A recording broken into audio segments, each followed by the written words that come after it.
कुंभ मेले में हजारों की भीड़ में एक बूढ़ी औरत मुन्ना मुन्ना चिल्लाते हुए अपने 45 साल के बेटे को ढूंढ रही है। सूरज डूबने लगता है और वो थककर एक किनारे बैठ जाती है। एक साधु उसे उठाते हैं और वो फिर से मुन्ना को पुकारने लगती है। एक व्यक्ति की सलाह पर वो पुलिस कैंप जाती है और अपने बेटे के खोने की सूचना देती है। उसे बताया जाता है कि लाउड स्पीकर पर उसके बेटे के नाम की घोषणा की जाएगी। घोषणा के बावजूद जब उसका बेटा नहीं आता तो वो बूढ़ी औरत पुलिस वालों की बात सुन लेती है, जिससे उसे पता चलता है कि उसका बेटा उसे जानबूझकर मेले में छोड़ गया है। उसे याद आता है कि उसके बेटे और बहू ने उसे घर से निकलते समय खुश होकर विदा किया था। एक युवक, राधे, जो बुजुर्गों के लिए एक घर चलाता है, उसे अपने साथ चलने की पेशकश करता है, लेकिन वो स्वाभिमानी औरत मना कर देती है। अपनी बहन के घर जाने का बहाना बनाकर वो पुलिस कैंप से निकल जाती है। वो रात में एक मंदिर में रुकती है और सुबह होते ही निकल पड़ती है। वो एक पार्क में पक्षियों को अपने बच्चों को उड़ना सिखाते हुए देखती है और उसे एहसास होता है कि उसने अपने बेटे को आत्मनिर्भर बनाना नहीं सिखाया। अपने अतीत और वर्तमान के बीच उलझी हुई वो अपने भविष्य को भाग्य के हाथों में छोड़कर आगे बढ़ जाती है। ये निश्चय कर लेती है कि वो किसी पर बोझ नहीं बनेगी और अपनी देखभाल स्वयं करेगी। कि बेटे विरल की उसे रह रहकर याद सता रही थी। 15 साल का हो गया, लेकिन अब भी मुझसे जब तक कोई कहानी नहीं सुन लेता सोता नहीं है।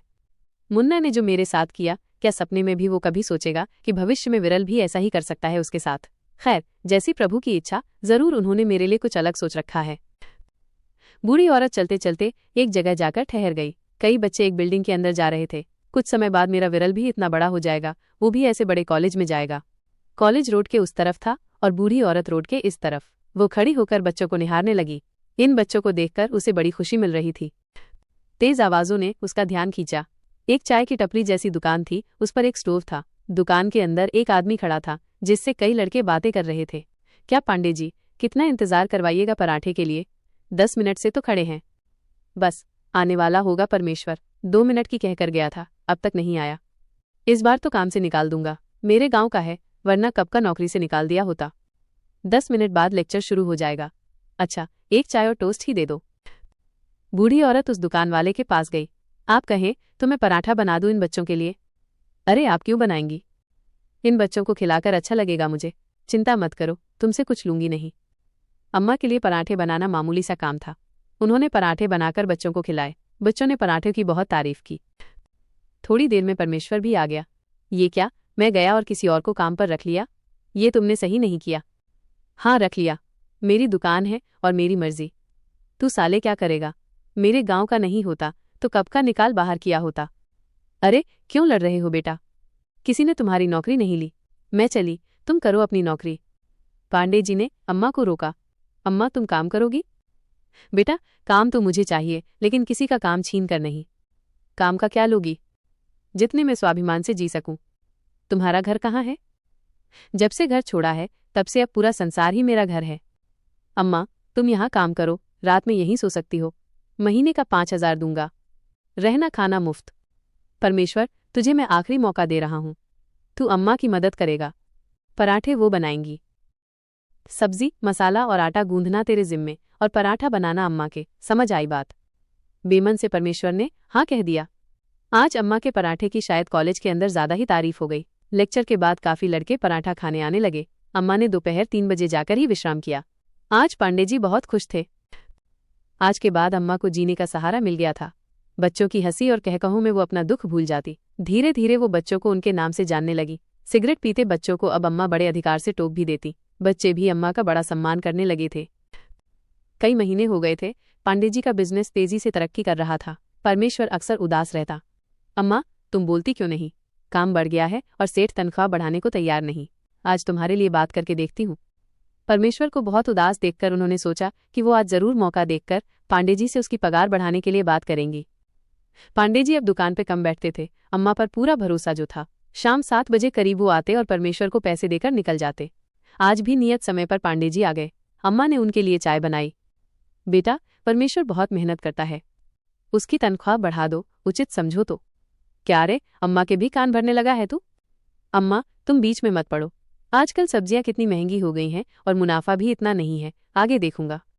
पांडे जी ने पैसे देकर निकल गए। देखा अम्मा, एक नंबर का हरामी है ये। सारा पैसा बस खुद रखना चाहता है। मेरे गांव में माँ, बीवी, 2 बच्चे हैं। 8,000 में कुछ होता है क्या? बड़ी मुश्किल से महीने के आखिर में थोड़ा रुपया बचाकर घर भेज पाता हूँ। इस बार तो अम्मा बीमार पड़ी, खर्चा ज्यादा हो गया। बेटा, पैसा चाहिए तो मुझसे ले लो, बैंक में बेकार पड़ा है। अम्मा, आपसे पैसा लेना अलग है और हक का पैसा अलग। 2 साल से उसी तनख्वाह में काम कर रहा हूं, अब यहां मन नहीं लगता। बेटा, धैर्य रखो, आगे अच्छा होगा। अम्मा, क्यों ना हम दोनों मिलकर नया धंधा शुरू करें? मेहनत तो हम दोनों ही करते हैं ना, मुनाफा ये खाता है, तब मेहनत भी हमारी होगी और मुनाफा भी। बेटा, मुश्किल में पांडे जी ने मुझे सहारा दिया, मुझे ऐसे अच्छा नहीं लगेगा।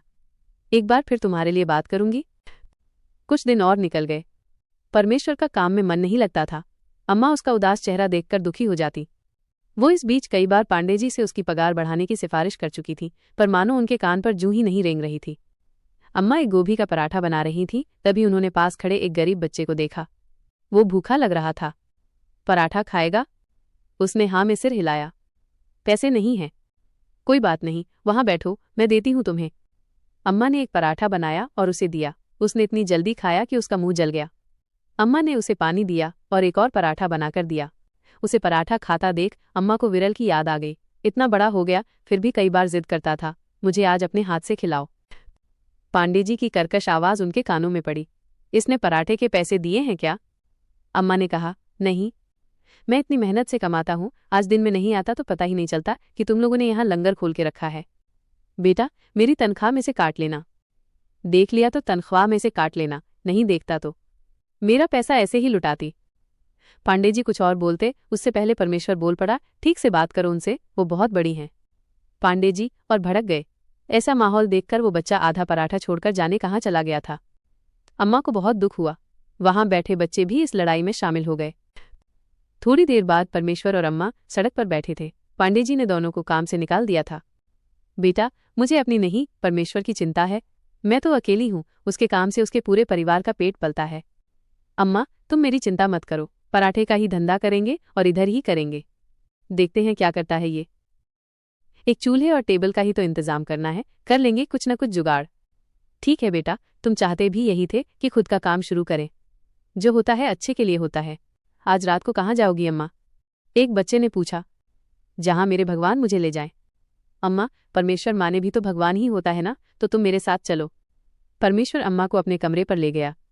आओ अम्मा, हमारे गरीब खाने में तुम्हारा स्वागत है। बेटा, मेरे लिए तो ये किसी महल से कम नहीं है। कमरे में सामान ना के बराबर था। एक किनारे पर चटाई के ऊपर एक गद्दा बिछा था। अम्मा, तुम गद्दे पर सो जाना, मैं चटाई पर सो जाऊंगा। बेटा, माँ को नींद तभी आती है जब वो अपने बच्चे को सुकून से सोते देखती है। परमेश्वर अम्मा की गोदी में सर रखकर रोने लगा। अम्मा ने प्यार से उसके सिर पर हाथ फेरा। बेटा, ये मुश्किल का समय भी कट जाएगा। परमेश्वर ने अम्मा को खाने के लिए पूछा। बेटा, दाल चावल है तो खिचड़ी बनाती हूं मैं आज। परमेश्वर नीचे गया और आधे घंटे बाद एक पुरानी चादर लेकर आया। अम्मा, ये तुम्हारे लिए। अम्मा सोच रही थी, कोई भी तो रिश्ता नहीं है इससे मेरा, फिर भी मेरे लिए कितना कर रहा है ये। सच में कई बार खून के रिश्तों से बढ़कर हो जाते हैं प्रेम के रिश्ते। खिचड़ी खाते खाते दोनों बातें करने लगे। अम्मा, मेरा इंतजार मत करना, सो जाना, हो सकता है मुझे देर हो जाए। और वो कमरे से बाहर निकल गया। करीब 10:30 बजे परमेश्वर कमरे में दाखिल हुआ। उसके हाथों में एक पुराना गद्दा था। अरे अम्मा, तुम सोई नहीं? बेटा, कमरे की कड़ी बहुत ऊंची है, इसलिए लगा नहीं पा रही थी। अरे अम्मा, यहाँ कमरे में लेने के लिए है ही क्या? ये गद्दा मेरे गांव के एक लड़के का है, वो 1 महीने के लिए गांव गया है तो बस उसका गद्दा उठा लाया। अब आप भी गद्दे पर सोना, मैं भी। टेबल और स्टोव का भी जुगाड़ कर लिया है। अम्मा, मैं सुबह घर से जल्दी निकल जाऊंगा। आप सुबह 10:30 बजे तक यूनिवर्सिटी के पास आ जाना, वहीं से शुरू करेंगे अपना नया धंधा, ठीक पांडे जी की दुकान के सामने जो नीम का पेड़ है उसके नीचे। बेटा, मैं वहां कैसे पहुंचूंगी?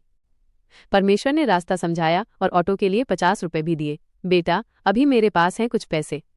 ठीक है अम्मा, कभी अचानक जरूरत पड़ जाए तो दाल के डिब्बे में 100-150 रुपए पड़े रहते हैं। अम्मा ने कहा, अच्छा बेटा, अब सो जाओ, कल जल्दी उठना भी है तुम्हें। परमेश्वर गद्दे पर लेट गया। तकिए के बिना उसे नींद नहीं आ रही थी, तो उसने खूंटी से कुछ कपड़े उठाकर सिर के नीचे लगाए और सो गया। 3 मिनट में ही वो खर्राटे भी मारने लगा। नियत समय पर अम्माजी यूनिवर्सिटी पहुंच गई। नीम के पेड़ के नीचे परमेश्वर ने अपनी दुकान सजाई थी और वो काम में व्यस्त था। अरे, आ गई अम्मा, बस तुम्हारा ही इंतजार हो रहा था। पराठों का मसाला तैयार कर दिया है। बच्चे कई बार पूछकर जा चुके हैं, फिर आते ही होंगे। मैंने उन्हें कह दिया, पहला पराठा तो अम्मा के हाथों से ही बनेगा। पांडे जी की दुकान सामने बंद पड़ी थी। अम्मा को बंद दुकान देखकर अच्छा नहीं लगा। अम्मा को देखकर कॉलेज के बच्चे आ गए। अम्मा, तुम्हारे पराठे का ही इंतजार कर रहे थे। अब बस जल्दी खिला दो, बहुत भूख लगी है। ठीक है बेटा, अभी बनाती हूँ। पराठों का दाम पांडे जी की दुकान से कम रखा था और आज विशेष ऑफर भी था, 2 पराठे के साथ तीसरा मुफ्त। विशेष ऑफर का लाभ उठाने के लिए आज कुछ ज्यादा ही भीड़ लग गई। अम्मा और परमेश्वर के हाथ निरंतर चल रहे थे। दोनों ने ही सुबह से कुछ नहीं खाया था, लेकिन दुकान अच्छी चलती देख दोनों अपनी भूख प्यास भूल चुके थे। करीब 1 घंटे बाद परमेश्वर की दुकान पर फिर भीड़ जमा होने लगी। वहीं पांडे जी की दुकान खाली पड़ी थी। इक्का दुक्का लोग वहां चाय और सिगरेट पी रहे थे। इस बार परमेश्वर की आंखों में जीत की खुशी थी। वहीं पांडे जी अपनी इस हार से तिलमिला रहे थे। उन्होंने पराठों के दाम आधे कर दिए, लेकिन जिन्होंने अम्मा जी के प्यार से निर्मित स्वादिष्ट पराठे चख लिए हों, उन्हें ये कहाँ पसंद आने वाले थे। पांडे जी का ये पैंतरा भी फेल हो गया।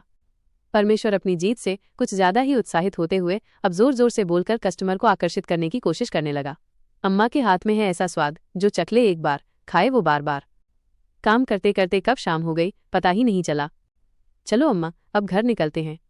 परमेश्वर अपनी दुकान का सारा सामान समेटने लगा और फिर अम्मा को लेकर घर निकल गया।